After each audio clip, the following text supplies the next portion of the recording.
안녕하세요. 또 한 달 만에 인사드립니다. 저는 잠실 서울비뇨의학과 장진석 원장이고요. 네, 여의도에 있는 서울 N비뇨의학과 연재승입니다. 반갑습니다. 네, 오늘도 닥터곰의 비뇨의학 16번째 시간이고 여러분의 그 궁금증들을 풀어드려 보도록 준비를 하고 있고요. 오늘 일단 간략한 주제는 곧 여름도 다가오는데 여름철에 네. 그 성병 관련 질환이 좀 늘어날 수 있다 이런 얘기들이 많기 때문에 와, 그런가요? 아닌가요? 모르겠습니다. 그러겠죠. 성병을 예방하기 위해서 우리가 어떤 것들을 준비할 수 있을지에 대해서 간략하게 말씀드리고 또 말씀 주시는 질문들 설명드리겠습니다. 네. 빠밤.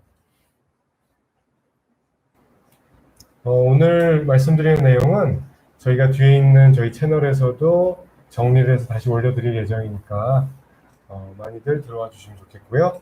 네. 이건 뭐죠? 깜짝 질문이 하나 들어와서 이렇게 또 말씀을 드리는데, 자, 무시무시한 내용이 적혀 있습니다. 일상에서 고환이 파열되는, 고환이 터지는 경우는? 이라고 되어 있는데, 저희 PD님이 갑자기 삽입을 해주셨다고 들었어요. 누가 질문을 주셨는지 모르겠는데. 네, 어떤 컨텐츠의 일부 내용인 것 같은데요. 자, 우리가 일상적으로 고환이 터지는 일은 사실 발생을 잘 하지는 않겠습니다. 안에 폭탄이 들어있는 것도 아니고, 터질 만한 일이 사실은 없을 텐데, 대개는 외부 충격 때문에 터지게 되겠죠. 터진다고 하면은. 그 충격은 흔하게는 축구를 비롯한 이런 운동이 될 것 같습니다. 운동하면서. 그렇죠. 태권도. 그래서 태권도 보호대 중에서는 거기를 또 보호하는 그런 장치도 되어 있죠. 축구 같은 거는 발차기로 고환을 맞는 일도 있고, 축구공으로 맞는 것만으로 터질지 모르겠지만 그것도 완전히 안전하다고 볼 수 없기 때문에 그렇게 가격을 당하거나 아니면 이제 말 안장 손상 같은 느낌으로 시소 같은 거 타다가 애들 터져서 오는 경우도 있었어요. 네. 그러니까 우리가 드물게 안장 손상이라고 하는데 이 회음 고환 밑에 쪽 고환하고 항문 공간에 말 안장 같은 거 이제 세게 부딪히거나 시소를 타고 있다가 누가 상대방이 반대쪽에서 툭 하고 아주 나쁜 행동이죠. 아주 나쁜 장난입니다. 가격을 당하게 될 수가 있는데 네. 그런 경우에 고환이 터져서 오는 경우가 있죠. 그렇죠. 요새는 그 놀이터를 가도 그게 잘 없는 것 같은데 예전에는 정글짐이라는 이름의 정글짐이요. 네네네 있죠. 네, 그 얼음땡을 많이 하던 네, 그 애기들이 이렇게 작은 파이프로 된 거에 올라가서 막 능숙해지면 거기 위를 걸어 다니기도 하고 파이프로 돼서 정육면 네, 그렇죠. 근데 거기를 발을 잘못 헛디디면은 딱 가랑이가 끼면은 네, 가다가 이렇게 이렇게 되거나 아니면은 이제 또 길거리를 가다가 잘못한 맨홀 뚜껑이 열려 있는 곳에 또 한쪽 다리가 들어가면 그렇게 될 수 있을 것 같은데 하여튼 그 말만 듣다 보니까 이게 진짜 일상생활이라 보기 힘드니까 그러니까요. 위기 탈출 넘버원인데 터지는 거는 거의 없다. 상당한 물론입니다. 충격이 네. 음낭 또는 회음부 쪽에 있으면은 네.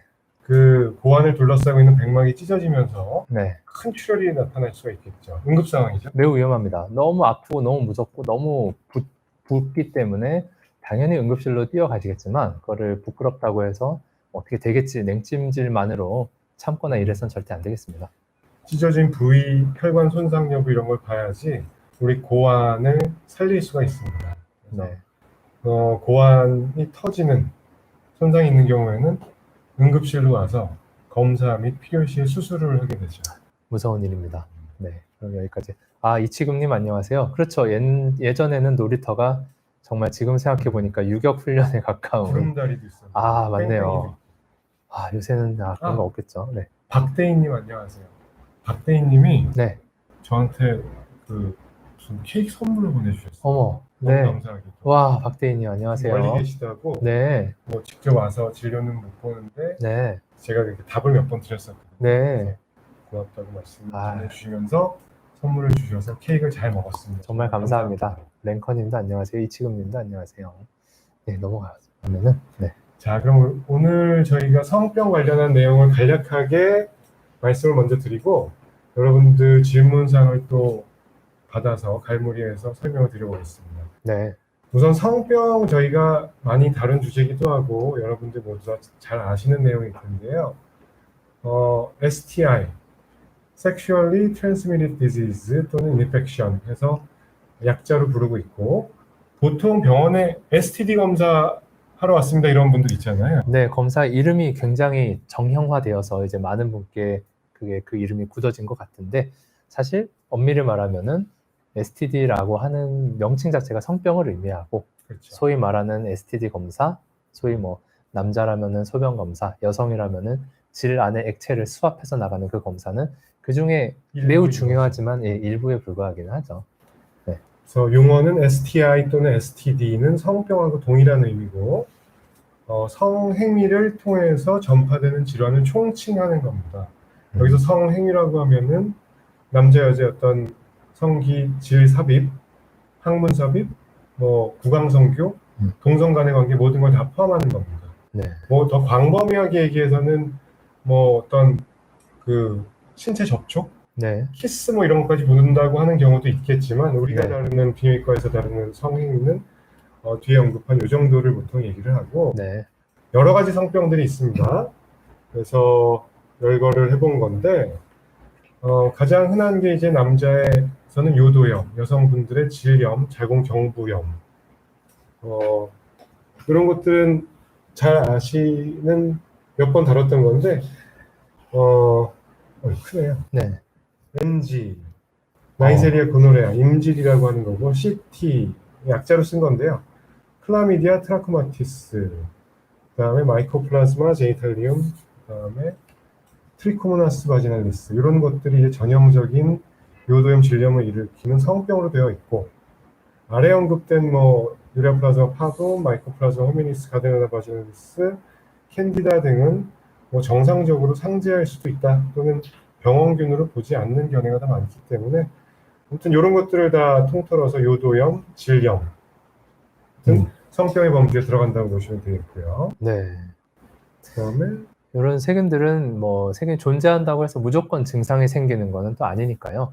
늘 이 성병이라는 걸렸을 때 세상 너무 억울하고, 또 어떤 감염의 경로를 찾기 위해서 다들 궁금하니까요. 노력을 많이 하는데, 그 시점을 정확하게 알 수는 없기 때문에 그냥 뭐 검출됐다라고 하면은 매우 안타깝지만 그냥 약을 잘 드시고, 다행히 이쪽 계열의 것들은 웬만해서 후유증 없이 완치가 가능한, 완치가 그런, 됩니다. 너무 걱정 안 하셔도 됩니다. 또 하나, 이번에는 이제 뭐 매독. 매독. 와, 무시무시한 이야기인데, 현재는 매독이라고 했을 때 매독이라고 잘 모르시는 분들도 많이 계신 것 같은데요. 그게 좋은 일이죠. 잊혀질수록 흔하지 않다는 얘기니까 좋은 이야기이긴 한데, 아직도 그래도 드물지 않게 있습니다. 뭐 르네상스 중세 시대 이때는 매독으로 인해서, 매독균이라는 존재가 이제 성행위로 옮겨 다니는 미생물이거든요. 매독균으로 인해서 많은 뭐 유명한 예술가라든가 정치인들이 또 사망하기도 하고, 그래서 수은으로 치료를 하기도 하고 뭐 이런 일이 있었는데, 현대에는 다행히 그 페니실린 주사라는 게 있어서 매독균도, 그러니까 매독도 완치가 가능합니다. 매독이 사실 우리가 성병에 대해서 관심을 갖게 된 가장 최초 질환 또는 부각된 질환 중에 하나가 되겠죠.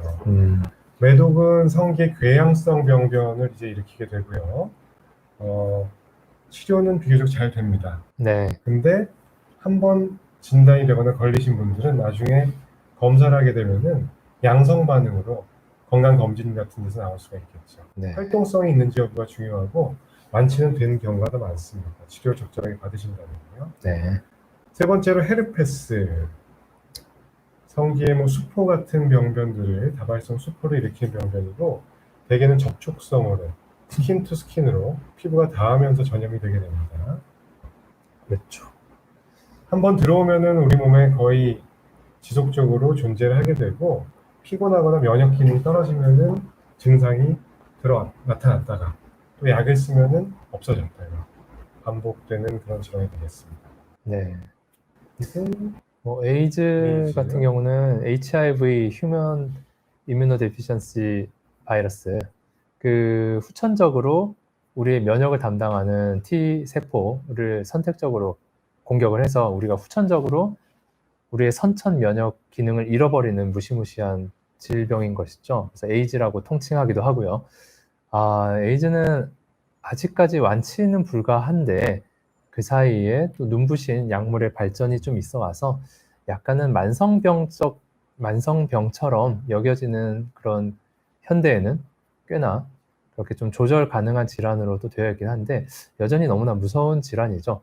콘돔으로 에이즈를 상당 부분 예방할 수 있기 때문에 콘돔 사용이 매우 중요하다고 할 수 있겠습니다. 그리고 인유두종 바이러스 또는 성기 사마귀 남성분들한테는 컨딜로마라고 하죠.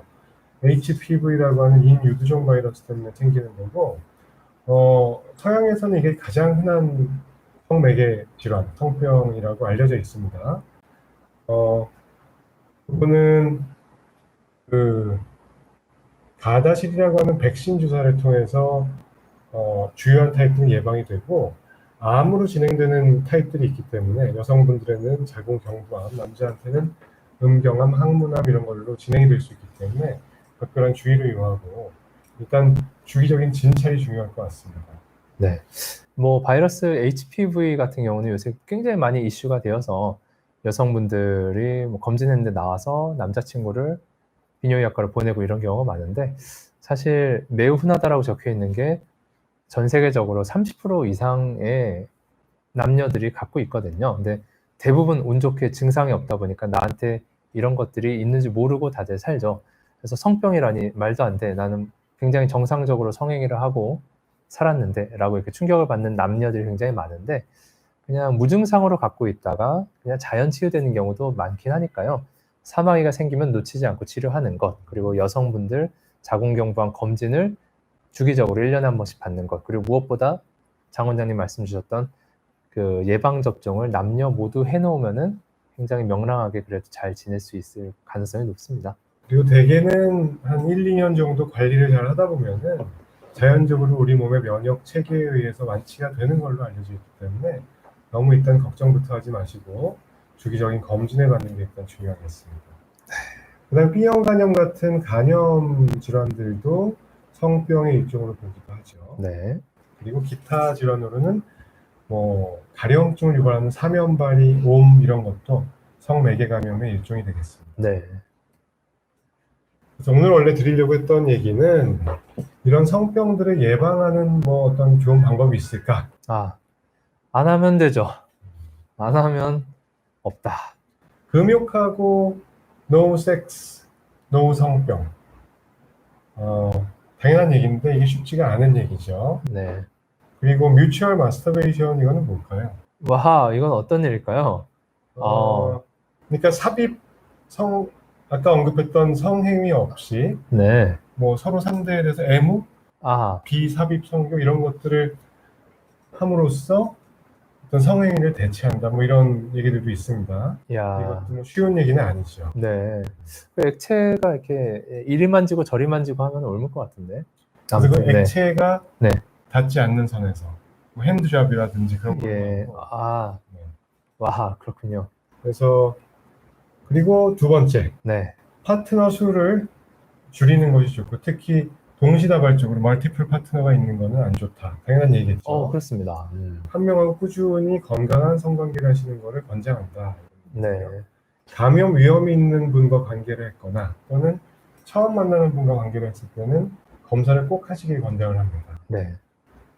콘돔에 대해서도 얘기를 좀 해주시죠. 콘돔요. 콘돔은 일단은 그 남성의 요도를 막는 것이 주된 목적이죠. 그래서 요도로부터 나오는 정액을 새지 않게 해서 피임 역할을 수행하기도 하고, 그리고 그런 분비물을 통해서 옮는 것이 바로 뭐 에이즈, HIV 바이러스이기도 하고, 또 아까 보여드렸던 요도염을 일으키는 각종 세균들도 그쪽으로 돌아다니기 때문에 웬만한 성병을 또 막을 수 있는 것도 사실입니다만, 아까 또 설명 중에서 헤르페스 바이러스 같은 경우 피부에 붙어있는 바이러스, 그리고 HPV 바이러스, 피부에 역시 붙어있는 바이러스를 완전히 막기는 조금 어렵고, 또 하나는 콘돔이라는 게 이론적으로는 뭐 100%에 가깝게 피임의 경우에 대해서 피임을 할 수 있는 경우여야 하겠지만, 실제적으로 피임을 실패하는 경우도 뭐 문헌에 따라서 90몇 % 정도 성공하고 나머지 실패한다라고 되어 있는 것이 찢어질 수 있고, 또 하나는 우리가 또 이렇게 너무 담백하게 하나의 콘돔을 사용해서 한 번의 사정을 뭐 몇 분 내로 말끔하게 끝난 다음에 이제 우리 자자 이렇게 하고 딱 헤어지는 게 아니라 떴다가 뺐다가 했다가 이렇게 저렇게 개인별로 굉장히 다채로운 성행위가 있을 수 있기 때문에 네. 그래서 뭐 전신 콘돔이라는 게 있다면 모를까. 네. 전신 콘돔. 와, 네. 그런 게 있으면은 이제 좀 되겠지만 쫄쫄이 같은 거요. 아무튼 우리가 콘돔 사용하면 매우 좋습니다. 그렇지만 100% 모든 걸 예방할 수 있을 거라고 기대는 또 하지 않는 것이 또 좋기도 한데요. 네. 그래도 사용하는 걸 권장하는 그런 콘돔은 관점이죠. 피임하고 성병 예방 두 가지 효과가 있고, 장점은 우리가 무슨 약을 복용하거나 장치를 넣는 게 아니고 필요시에만 사용할 수 있고 부작용이 별로 없겠죠. 그리고 요도염이나 질염, 에이즈 같은 거에는 매우 그 효과가 있는 것으로 알려져 있습니다. 콘돔을 사용했을 때 예방률이 거의 한 98%, 뭐 95% 이상 예방이 된다라고 알려져 있고요. 그 단점 부분을 잘 읽어보셔야 되는데, 이게 스킨 투 스킨으로 접촉성으로 전염이 일어나는 질환들은 뭐 헤르페스라든지 뭐 HPV, 곤지름 같은 거라든지 이런 경우에는 효과가 없는 건 아니지만 그 피부 병변이 어디에 있냐에 따라서 접촉면이 콘돔으로 커버가 안 되는 데일 수가 있겠죠. 그렇기 때문에 100% 효과가 있는 게 아니고 효과가 매우 떨어질 수 있습니다. 그게 첫 번째 주의사항이고, 콘돔의 단점으로는 그냥 콘돔 없이 관계했을 때는 성감이나 이런 게 좋은데 이걸 끼면은 약간 베리어가 생기기 때문에 느낌이 떨어진다라고 얘기하시는 분도 있고, 콘돔을 결정적인 순간에 끼시는 습관이 있는 분들은 뭔가 그 텀이 인터럽션이 있으니까 결정된 순간. 그렇군요. 애무를 하다가 네. 발기가 돼서 뭔가 끼워야 될 거 아니에요. 네. 그때 그 사이에 뭔가 확 죽어버린다 이러신 분들도 있죠. 그렇군요. 제가 좀 전 말씀드렸던 다채로운 성행위, 사람마다 다른 거기에도 해당될 수 있겠는데, 반드시 사정할 때만 세균이 건너가거나 하는 것이 아니긴 합니다. 그러니까 이를테면은 나 마지막에 쌀 때만 콘돔을 낀다라고 하는 습관이신 분들은 사실 콘돔 안 쓰는 거랑 거의 같다. 피임에 대해서는 조금 더 낫겠지만 이미 삽입이 이루어졌다라고 하면은 아까의 그 HIV 바이러스든 아니면은 각종 그런 요도염, 질염, 세균이든 이런 거는 건너갈 수 있을 것 같습니다. 그럴 수 있겠군요. 그렇죠. 그리고 콘돔을 사용할 때 그 사용법을 잘 숙지를 하셔야 될 거예요. 한 번 관리할 때 일회용이죠. 맞습니다. 재사용하시면 절대로 안 될 거고, 네. 꼈다가 뺐다가 하셔도 안 되고, 한번 뺄 것 같으면 새 콘돔을 다시 착용을 하셔야 됩니다. 번거로운 일이죠. 그리고 원래는 구강성교할 때도 콘돔을 착용하는 거를 권장하는 걸로 되어 있는데, 또 대부분의 경우에는 뭐 그렇게 안 하시는 분들도 많을 거예요. 네. 그래서 콘돔의 사용법, 그리고 뭔가 루브리컨트 같은 거를 오일성이 있는 거를 쓰시면은 콘돔 손상도 잘 일어날 수 있다고 되어 있어요. 녹아버릴 수 있겠네요. 네네. 그래서 수용성 물질들을 쓰는 건 네. 기용성 물질들을 미리 몸에 바르고서 콘돔을 끼면은 손상될 수도 있다. 그렇기 때문에 주의를 좀 해야 될 것 같습니다. 그래서 딸기향 콘돔이 있는 거군요. 네? 네? 저는 몰랐는데. 네. 네, 구강성교 할 때도 네네네. 콘돔을 끼는 걸로 되어 있구나. 제 식견이 정말 좁음을 느낍니다. 정말 죄송하네요. 자, 성병 예방하기 위해서 또 하나의 방법은 주기적으로 조금 증상이 있든 없든, 증상이 있을 때는 당연히 검사를 하겠지만요. 증상이 없다 하더라도 한 번씩 테스트를 하는 것도 굉장히 선제적인 그런 예방 방법이 될 텐데요.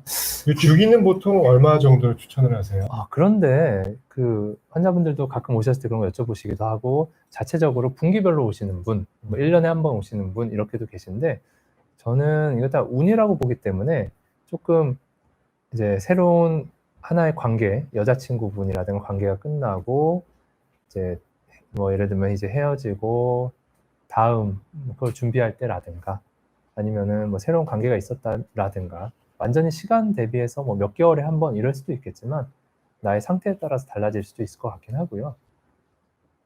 그렇습니다. 저는 꾸준히 한 명하고만 스테이블한 관계가 있다면 한 1년에 한 번, 아니면 최소한 2년 안에는 한 번씩 받아보시는 걸 추천을 하고, 어떤 이벤트가 있었거나 파트너가 바뀌었거나 뭐 이랬을 때는 그때 증상이 있을 때는 바로 하시는 걸 추천해 드리고, 정기검진 차원에서 보실 항목은 일단 진찰을 꼭 받으시길 바래요. 피부 상태, 음부에 뭔가 도단한 거 없는지, 뭐 헤르페스나 곤지름 같은 건 없는지 유관 진찰 필요하고요. 소변 검사를 통해서 또는 정액 검사를 통해서 그 PCR이라는 균 검사를 통해서 요도염이 있나 없나 보는 게 좋겠고요. 혈액 검사를 통해서는 뭐 에이즈, 매독 증상이 없는 경우에 헤르페스 같은 거를 알아볼 수가 있겠죠. 네. 그렇습니다. 그리고 또 중요한 예방 방법. 네. 관계 전후에서 깨끗하게 씻는 것. 네. 중요하죠. 상대방에 대한 예의일 뿐만 아니라 전염을 좀 줄이기 위해서 중요한 방법일 것 같고, 특히 관계 직후에 소변을 보는 게 균이 안으로 들어가는 것을 막아줄 수 있다는 연구들이 있습니다. 그래서 네. 관계 직후에 소변 보시는 거 좋겠고요. 네. 그리고 마지막으로 다행히도 과학자분들께서 많이 연구해서 만들어 놓은 백신이 존재하니까요. HPV 아까 말씀드렸던 인유두종 바이러스와 자궁경부암, 음경암, 항문암 연관이 있고, B형 간염 바이러스와 간암의 연관이 있는 건데, 예방접종으로 성병도 예방할 수 있을 뿐 아니라 암까지 예방된다라고 하는 거니까 굉장히 좀 중요한 내용이 될 것 같습니다. 특히 B형 간염은 사실 거의 다 웬만한 곳에서 다 커버가 되니까요. 네. 뭐 한 번에 맞는데 뭐 2, 3만 원 정도 수준으로 할 수 있는 거니까 건강검진 할 때 웬만하면은 B형 간염 항체가 있는가도 나오거든요. 그래서 잊지 않고 좀 되새겨 보시는 게 좋을 것 같습니다. 네, 여기까지가 저희가 준비한 성병 예방에 관한 내용이었습니다. 네. 요거 관련한 질문도 계속 주시고요. 랭컨님, 매독균은 왜 남자 여자 몸을 왔다 갔다 하나요? 매독균뿐만 아니라 저희가 아까 설명드렸던 성병균이라는 게 성관계를 통해서 주고받을 수 있는 거고, 뭐 감기도 마찬가지죠. 바이러스 같은 게 그러면 왜 전염이 되는지 뭐 그런 거에 대한 내용이랑 마찬가지일 것 같아요. 맞습니다. 꼭 남녀가 아니더라도 그 방법으로 도킹하거나 그 방법으로 접촉한 인간 대 인간으로 이제 왔다 갔다 하게 되는 건데, 그러니까 어떤 호환이 되는 종에게 그런 바이러스든 세균이든 감염성 미생물이 건너가니까 걔들이 거기서 새로운 곳에 왔다 이러면서 막 감염을 일으킬 수가 있는 거죠. 그게 성관계로 옮겨 다니는 미생물에 의해서 생기는 병을 성병이라고 얘기를 하는 거고, 뭐 코로나 바이러스 지금 문제가 되고 있는 그런 거 같은 경우는 뭐 호흡기로 감염되는 그런 바이러스라고 보는 호흡기 감염 병이라고 할 수 있는 그런 거 될 것 같습니다. 성진호님, 구강성교는 상대방의 성기를 빨거나 애무하는 건데 콘돔을 끼면 의미가 없을 것 같다고 저도 생각합니다. 그런데 아마 콘돔을 끼우고 구강성교를 하면은 훨씬 여러 가지 면에서 안전할 것 같다는 생각이 들긴 합니다. 그래서 그러니까 저희가 아까 말씀드린 거는, 성진호님 말씀은 의미가 없다라는 게 무슨 말씀입니까? 이게 느낌이 좋지 느낌이 않다는 별로 얘기가 없다 또는 네. 뭐 어떤 분들은 이거는 뭐 예의가 아니지 않냐 뭐 이렇게 얘기를 하시는 분도 있는데, 지금은 성병 예방에 대한 내용이었기 때문에 구강 내에는 아무튼 균들이 많이 존재합니다. 구강부터 항문까지의 음식물이 지나는 통로에는 많은 세균들이 있기 때문에 그런 균들이 뭔가 생식기 쪽으로 넘어오는 걸 막기 위해서 콘돔을 권장을 한다는 얘기였겠죠. 도덕책 같은 이야기였습니다. 네. 그러면 좋겠죠. 네. 박대희님, 헤르페스는 입안에도 생길 수 있습니다. 구내에도 생길 수 있고, 입술, 안면부, 심지어는 목 이런 데까지 내려갈 수도 있어요. 그래서 구내 헤르페스 생길 수 있고, 주로 안면부에는 헤르페스 타입 1이 생기지만 타입 2가 그 구강성교를 통해서 입 쪽으로 가는 경우도 있겠습니다. 그래서 타입 불문하고 헤르페스는 구내에도 생길 수 있다. 네. REH님, 네. 키스만으로도 성병에 걸릴 수 있나요? 하셨는데, 아까 말씀드렸던 여러 가지 것들을 이제 하나하나, 성병이라는 게 굉장히 미지의 성병이 있는 게 아니라 다 정해져 있기 때문에요.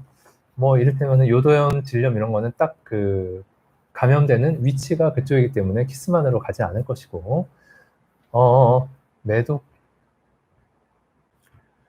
같은 1번 경우도 요도염, 질염도 괜찮을 것 같고 매독도 문제 없을 것 같고, 헤르페스는 구강 내에 있는 헤르페스를 일단 구강성교가 아닌 입술 대 입술 키스라면은 입술로 옮길 수 옮길 수 있는데 있겠죠? 그걸 이제 성병이라 하기에는 또 좀 느낌이 달라지죠. 어떤 숭고한 키스라는 행위로 그냥 입술만으로 건너간 것이 예를 들면은 헤르페스 같은 경우 어른들이 무심코 부주의하게 애기들한테 뽀뽀해줄게 하면서 옮기는 경우도 꽤 많거든요. 아주 어릴 때부터 나는 피곤하면 입술에 물집이 잡혔다 이런 분들도 많기 때문에 그건 이제 성관계는 확실히 아니기 때문에 좀 굉장히 애매한 부분은 있고 뭐 일단은 근데 위에 그 전제 조건이 성행위가 키스는 일단 그 일반적인 성행위에 들어가지 않기 때문에 이 범주에 맞추자면 성병을 전파한다고 할 수는 없을 것 같고 네.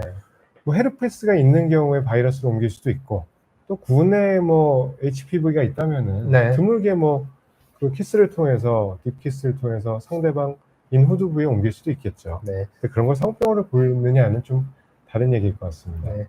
키스로 뭔가 세균이나 바이러스가 왔을 때 좀 시간이 지나면은 성기 쪽에 어떤 증상이나 뭔가 감염이 이루어지는 거는 거의 없습니다. 그거는 이렇게 원격으로 연결되어 있는 거나 이런 건 아니기 때문에. 박대희님, PCR 검사할 때도 관계 직후에 나오는 균이 있고 관계 며칠 후에 나오는 균이 있지 않나요? 네. 과연 그런 것이 구분될지는 모르겠는데 보통 이제 검사할 때 관계를 언제 하셨나요? 저는 여쭤보긴 합니다. 그래서 저는 한 하루 이틀만 되어도 이제 거기에 생착해서 우리의 면역을 통과해서 그 요도 안 여성의 경우 뭐 질 안에 자리 잡을 놈들은 자리 잡았다고 생각하고 그 사이에 걔들이 분열해서 일정 카피수 이상으로 그 세균의 그 로딩이 만들어져 있다면은 소변의 DNA 증폭으로 검출할 수 있다고 보는데요. 이런 게 있을까요? 일단 그 될까요? PCR이라는 검사 기법이 걔네 염기서열을 한 3-40만 배 정도 증폭시켜서 보는 검사법이기 때문에 민감도가 매우 높을 거예요. 그래서 사실은 24시간 정도 되면은 매우 검출률이 높다. 특정 균에 상관없이요. 저희가 보통 보는 뭐 6종부터 12종까지 검사되는 항목들은 대부분 나온다고 보면 되겠고요. 물론 남자에서 뭐 헤르페스 같은 12종 항목을 소변으로 보는 게 의미가 별로 없다는 거는 이전에도 말씀을 드렸는데 그건 소변에 워낙에 잘 안 나오는 애들이니까 어차피 검출이 안 된다는 얘기이고 흔히 얘기하는 아까 요도염, 질염에 해당했던 그 균주들 열거해 놓은 거 있었잖아요. 걔네들은 대부분 나오게 됩니다. 자, 푸코 사랑해님 사랑해님. 죄송합니다. 비뇨기과 네. 특공대 채널을 제가 올리긴 하는데 그 살펴보는 것을 자주 못해서 거의 답변이 없는데요. 네, 답변을 좀 남기도록 하겠습니다. 죄송합니다. 자, 마지막으로 이제 샌드88님 질염은 성병인가요?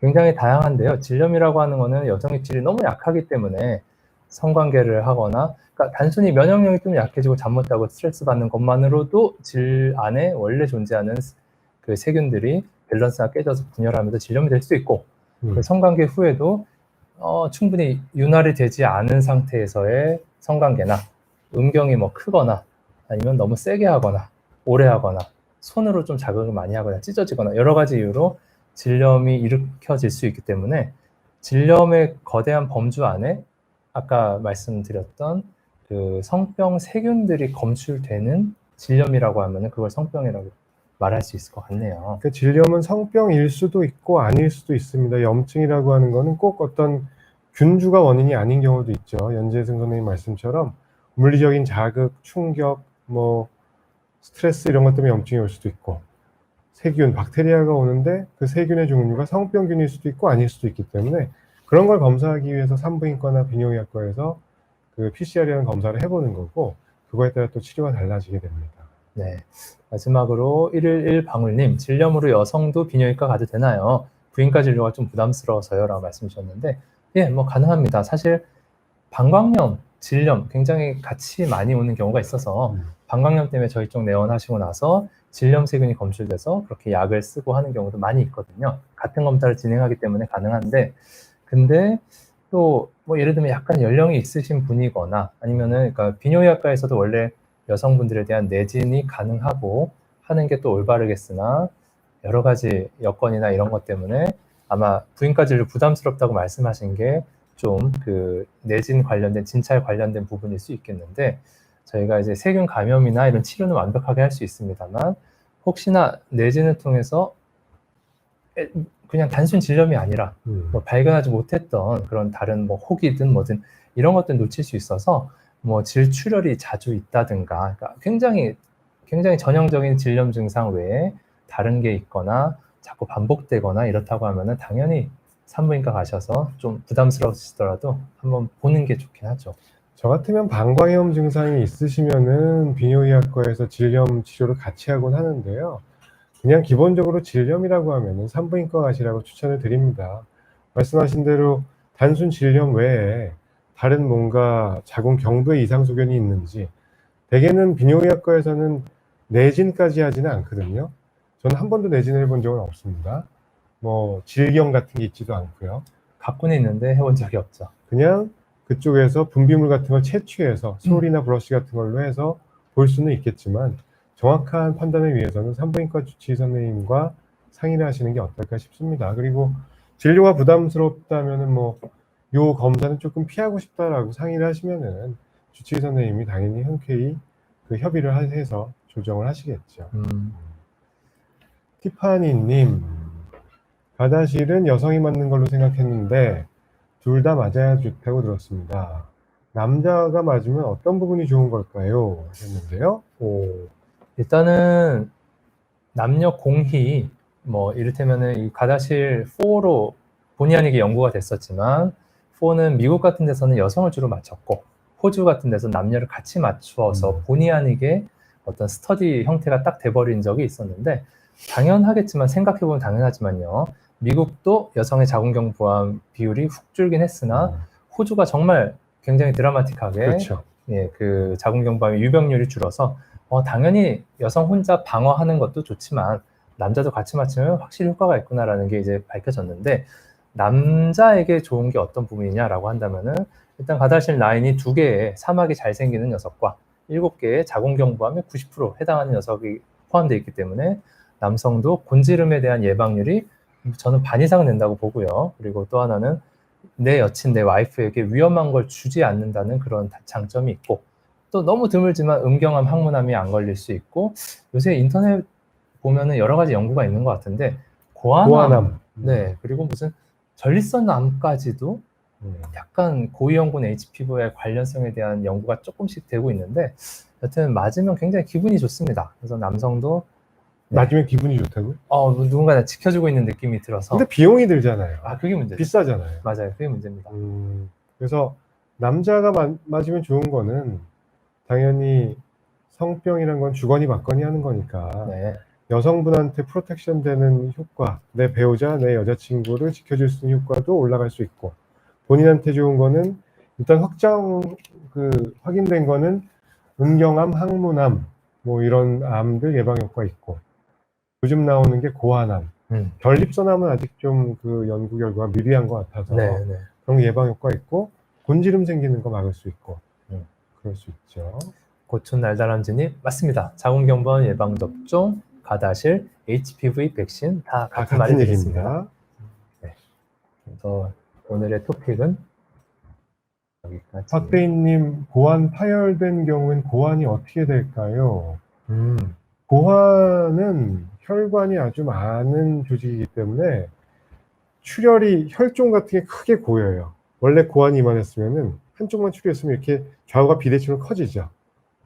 그래서 통증도 올 수 있고 열도 날 수 있고 만지면 압통 뭐 그건 계속 올 수 있죠. 그래서 제때 그 출혈을 잡지 못하면은 한쪽 고환이 완전히 기능을 상실하는 경우가 있습니다.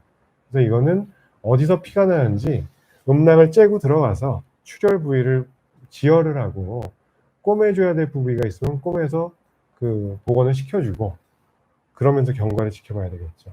네. 고환이 파열된 경우 소변 보면 피가 나올까요? 뭐 나올 수도 있습니다만 근데 고환과 우리의 소변 나오는 요도와의 연결은 정관이라는 가느다란 관을 통해서 정낭 뒤쪽으로 들어가는 부분이어서 통상 소변 보는 길과는 조금 별도의 길이긴 해요. 그렇죠. 그래서 사정할 때 혈정액은 나올 수 있는데요. 혈뇨가 나오는 거는 굉장히 대단위로 어디 복합적인 다른 손상이 있지 않다면은 그렇게 쉬운 일은 아닐 것 같습니다. 아까 얘기했던 안장 손상 같은 게 있으면 고환하고 밑에 회음부에 전립선 요도 쪽이 같이 다칠 수가 있거든요. 그럴 어우. 때는 그 손상 부위가 넓은 거죠. 네. 수술도 세고. 그럴 때는 혈뇨가 같이 나올 수 있는데 고환만 국소적으로 국한돼서 그 파열이 있었다면은 혈뇨가 꼭 나올 필요는 없을 것 같습니다. 네. 아, 10분밖에 안 저는 남았네. 요거 먼저 그 질문 주셨던 것들 네. 이거 말씀드리고 네. 그 또 질문 받고 있겠습니다. 네. SHHHK님 이런 질문을 주셨어요. 전립선에 석회화가 있는데 관리해야 되냐? 성병인데 가드넬라 유레아 플라즈마라고 얘기하셨고 완치가 되었는데 고환, 꼬리뼈, 연골 통증이 있어서 병원에 내원하니 후통증이 좀 있을 수 있다.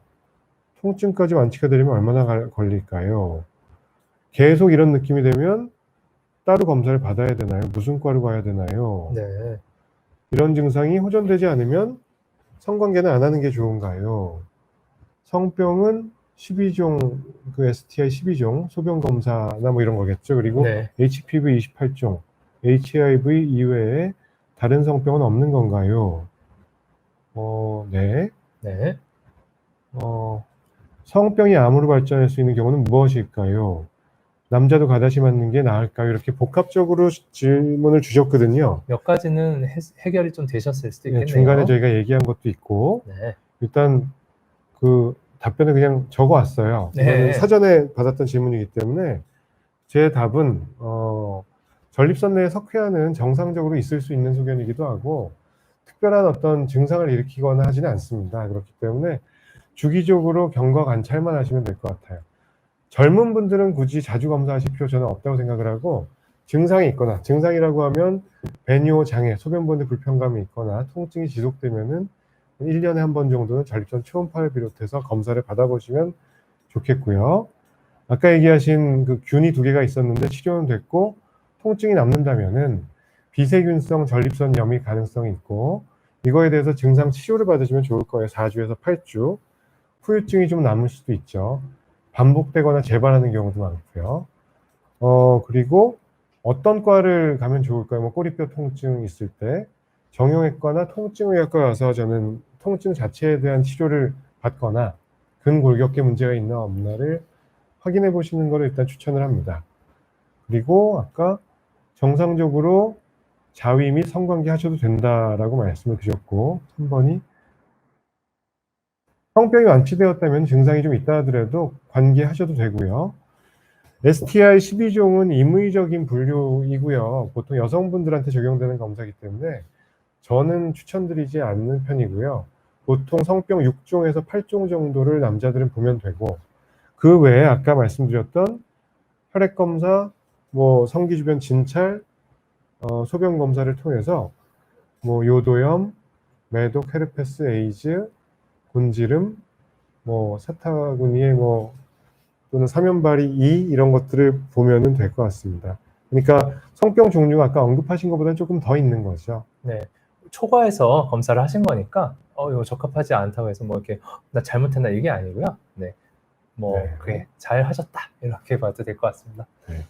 남자의 경우 암을 유발하는 경우는 HPV를 통해서 말씀드렸던 음경항 항문암을 유발할 수 있고 간염이 뭐 그 간경변, 간암으로 진행될 수 있기 때문에 이런 것들 보시면 되고 남자에서도 가다시를 추천을 합니다. 네.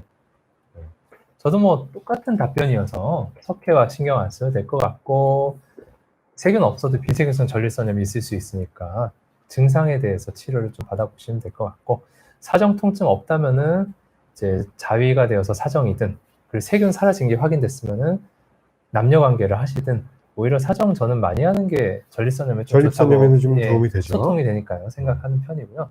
아까 나머지 것들은 다 동일해서 넘어가도 될 것 같습니다. 수신증에 대해서 궁금하다고 말씀을 주셨었는데 네.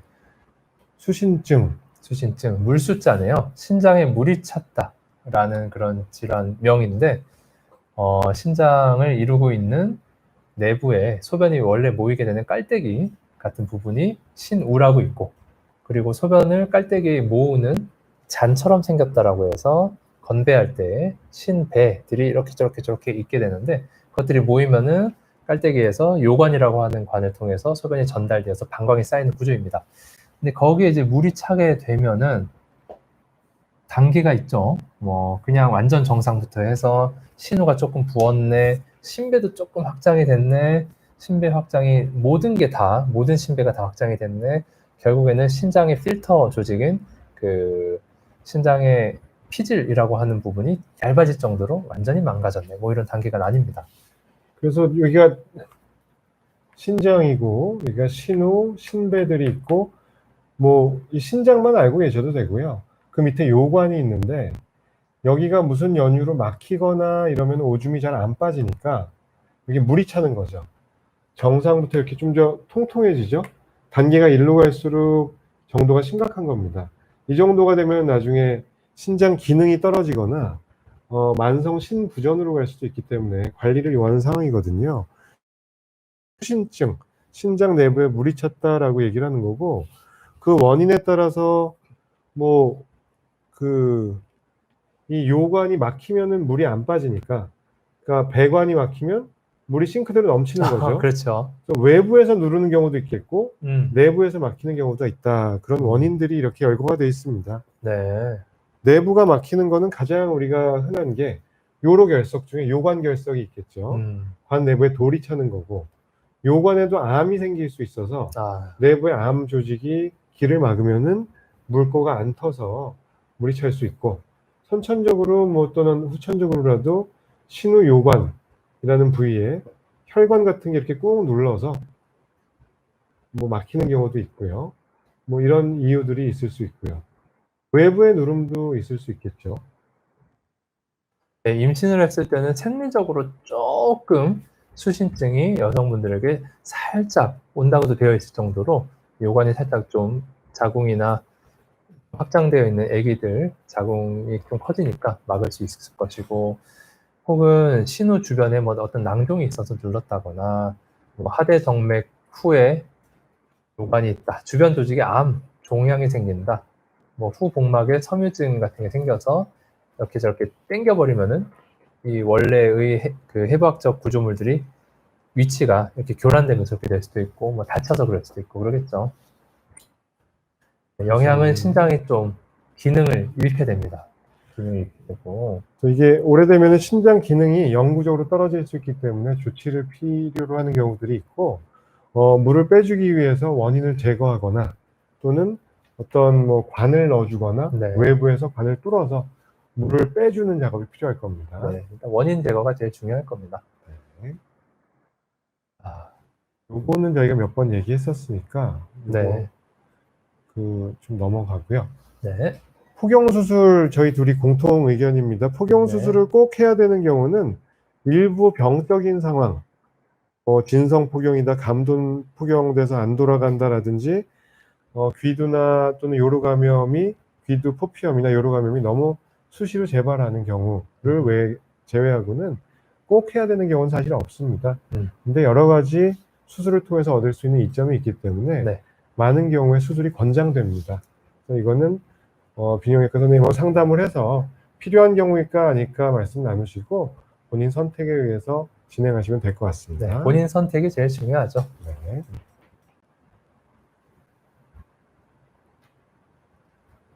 요거 할 수 있을까요? 50분까지? 그러면 저 질문을 먼저 받죠. 네. 군필부심님 거부터 다시 들어가겠습니다. 한국의 경우 매독은 어떤 경로로 걸리나요? 우리가 흔히 잘못 생각하시는 게 성병은 지저분한 성관계 또는 업소, 뭐 직업 여성, 뭐 이런 것만 생각을 하시는데 의외로 성병은 우리 주변에 만연해 있습니다. 직업 여성분들은 오히려 검사 주기가 더 빠를 수도 있어요. 그럴 수도 매주 있겠네요. 검사하시는 걱정이 될 수 있으니까. 근데 오히려 이런 걸 잘 모르고 있는 남자건 여자건 간에 모르고 지내는 분들이 많으세요. 곤지름 같은 경우도 뭔가 덩어리가 생겼는데 이만큼 키워오시는 분들이 많거든요. 네, 뭐 점이 생겼는데 이게 자꾸 검은 커졌다. 반점인가? 뭐 이렇게 생각하다 오시는 분도 있고. 매독의 경우는 어떨까요? 매독도 결국 마찬가지겠죠. 이 성매개 감염병도 미생물로 인한 감염병이고, 지금 이 지구상에 몇몇 사람들이, 그러니까 근절되지 않고 있다는 말은 몇몇 사람들이 그 감염을 보관하고 옮기고 있다라고 보는 건데, 그거는 누구든 될 수 있습니다. 지금 코로나랑 똑같죠. 우리도 뭐 의도치 않은 상황에서 나도 모르게 혹은 증상이 생기든 없든 코로나 바이러스에 감염돼 있는 사람이 몇몇은 있을 텐데, 그 주변으로 본의 아니게 옮기고 있는 것일 것이죠. 그래서 특별한 경로가 있다기보다는 당연히 성관계인 건 맞는데, 근데 물론 좀 아까도 나왔지만 파트너가 동시에 다발성으로 있다라고 하면은 그 노드가 모이는 어떤 센터, 허브가 있긴 있을 겁니다. 그래서 그런 분에게 좀 더 바이러스든 세균이든 많이 있을 수는 있고, 그런 맥락에서 유흥업소라고 말씀을 당연히 주신 것 같기도 한데, 뭐 그것도 틀린 말은 아닐 수도 있겠지만 반드시는 또 아닐 겁니다. 그래서 권장드리는 거는 주기적인 성병 검진을 꼭 받으시면 좋습니다. 이거는 보건소에서 받으셔도 되는 거니까요. 비용이 부담된다면은 보건소나 아니면 국가 검진에도 이 항목은 들어있을 수 있기 때문에 네. 아무튼 꼭 확인하시는 게 좋습니다. 에이즈와 매독은 혈액 검사를 통해서 알 수가 있어요. 성병으로 전립선염이 생길 수도 있나요? 최아메리카노님이 물어보셨고, 오는 경우가 있죠. 네. 성병성으로 세균이 들어왔다가 요도염으로 왔다가 그게 안쪽으로 침투하게 되면 전립선염이 됩니다. 그 균이 뭐 임질일 수도 있고 클라미디아일 수도 있고 유레아 플라즈마일 수도 있고 또는 뭐 헤르페스에 의해서 전립선염이 온다는 결과도 있습니다. 네. 가능성이 있겠죠. 자, 포경 수술 안 하면 첫 관계 시 통증과 피를 느낄 수도 있나요? 이게 남성에 대한 말씀이신 것 같은데, 보통 첫 관계 하기 전까지 많은 분들이 그래도 자기 귀두를 한번 노출시키는, 그러니까 소위 말하는 음경을 까는, 그러니까 포피와 귀두가 원래 자연적으로 유착이 되어 있는데, 그것도 2차 성징을 거치면서 많은 분들이 이렇게 까지게 됩니다. 그렇기 때문에 그 전에 자기의 그 통증이나 이런 거 다 겪으셨을 텐데, 공교롭게도 첫 관계를 하면서 힘이 가해지면서 그렇게 까졌다라고 하면은 물론 그때 통증과 피를 출혈이 느껴질 수도 있긴 하겠죠. 대개는 첫 관계 하시기 전에 뭐 자위가 됐건 뭔가 호기심에서라도 꼬추를 좀 만지고 깔 수가 있잖아요. 살살 달래서 까면서 귀두 부위하고 포피 부위가 잘 떨어지는지 이런 거를 미리 좀 확인을 하셔야 되겠죠. 목욕을 하거나 샤워할 때. 네. 그러다 이게 진성포경이거나 또는 이게 깠는데 다시 돌아가지 않는다든지 그럼 피가 이게 꽉 쏠려가지고 안 통할 수도 있는 거거든요. 그래서 뭔가 이게 좀 생각했던 거와 다르다 싶으면은 비뇨기과에서 진찰을 받아보시면 됩니다. 네. 김봉구님, 가다실 9 맞아야 할 날짜보다 일주일 넘어서 맞아도 효과가 괜찮은지 궁금합니다. 보통은 한 번 맞고 그 다음에 한 달에서 2달 사이에 2차를 맞고 4개월 후에 3차 맞고 이런 식으로 되어 있는데요. 일주일 정도로는 거의 전혀 상관없습니다. 없다고 보시면 됩니다. 그 3번을 12개월 안에만 맞으시면 돼요. 네. 부스트 하는 거기 때문에. 그렇죠. 네. 네. 일주일 정도는 전 상관없습니다. 네. 임질은 구강성교로 전염될까요? 임질균이 구강 내부에 존재했다면 전염될 수 있죠. 이를테면은 드문 일이지만 임질균이 뭐 눈에 임질 병변을 일으키거나 구강 내에도 병변을 일으킬 수 있거든요. 뭐 어떤 편도염이든 뭐가 됐든 그런 경우에 당연히 구강성교로 상대에게 줄 수 있을 것이고, 그리고 만약에 뭐 이거는 가설입니다만 수시간 이내에 다른 분의 구강성교를 해주면서 다른 분의 그 성기 쪽에 있던 세균을 내 입에 잠시 한 몇 시간 정도 머물게 한 상태에서 그 다음에 또 관계를, 그러니까 구강성교 해줬다 그러면은 내가 마치 나비처럼 세균을 꽃으로부터 꽃으로 세균을 옮겼을 수도 있는데, 물론 그게 뭐 쉬운 일은 아니겠지만요. 왜냐하면 수시간, 뭐 정확하게 기간은 모르겠지만 시간이 지나면 임질이 아까 말씀드린 구강 내에 감염을 일으키지 않는다면은 다 이 뭐 타액과 이런 거에 다 씻겨서 위 안으로 들어가면은 뭐 다 위산으로 죽어버리니까요. 아니 그 왜 좋은 나비를 그런데 비유를 하세요? 아무튼 팔이라고 할까요? 네, 그런 경우가 실제로 있어요. 네. 그 구강성교를 뭐 했고 임지균을 받았고 좀 있다가 또 구강성교를 딴 사람한테 해줬다. 이렇게 해서 전달될 수 있다는 얘기죠. 그래서 임질이라는 게 구강성교로 전염이 되냐 안 되냐가 중요하다기보다는 구강 내에 균이 있었냐 없었냐, 그걸로 내가 뭘 했냐. 균이 있으면 전달될 수 있는 거죠. 그게 아래쪽으로 가면은 성병으로 볼 수 있는 거니까요. 네. 자, 시크시크님, 30대 남성인데 가다실 나이 맞으셔도 좋습니다. 네. 네. 뭐 35세까지라는 가이드라인도 있지만 그 이상에서 맞는다고 해도 전혀 무방하고요. 네네. 비용 효과 측면에서 그렇게 가이드라인이 나온 거니까 본인의 어떤 섹슈얼 액티비티나 이런 걸 감안을 하면서 뭐 비용 생각하시면서 맞으시면은 좋습니다. 감사합니다. 아이고, 50분까지. 저기 한 가지 또 있네요. 성관계 중 잘못된 자세로 성기 골절이 발생하는 경우가 있다고 하는데 조심하기 위해서 어떻게 해야 되나요? 그 무리한 힘이 가해지지 않으면 되는 건데요.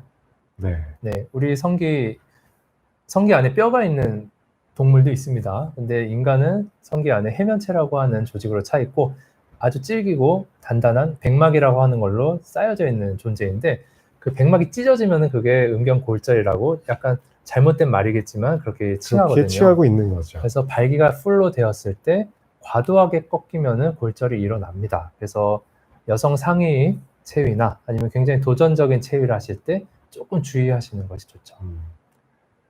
네. 본인의 발기 각도나 이런 걸 잘 아셔야 돼요. 과하게 꺾이면 음경골절이 일어나는 거니까 나중에 도전적인 체위에 대해서는 선생님이 한번 설명해 저는 잘 주시면 좋을 것 모르겠고요. 같고. 네. 네. 자, 일단 오늘 많은 질문 주셔서 감사하고요. 저희는 또 이제 시간이 된 것 같아서 네. 그만 정리하고 들어가 보도록 네, 하겠습니다. 마지막 박대희님 아주 옛날에 니킥으로 맞아서 아팠다라고 하면은 그건 이미 거기서 끝입니다. 그때 그죠, 보안 그죠. 파열이 됐으면 그때 이미 사단이 났을 거고요. 음. 지금은 완전히 다 회복된 상태니까 걱정 마십시오. 네, 전혀 상관없습니다. 괜찮으세요? 네, 고생하셨습니다. 네, 늦은 시간까지 시청해 주셔서 감사하고요. 저희 또 다음 달에 인사드리겠습니다. 네, 편안한 밤 되세요. 감사합니다. 감사합니다.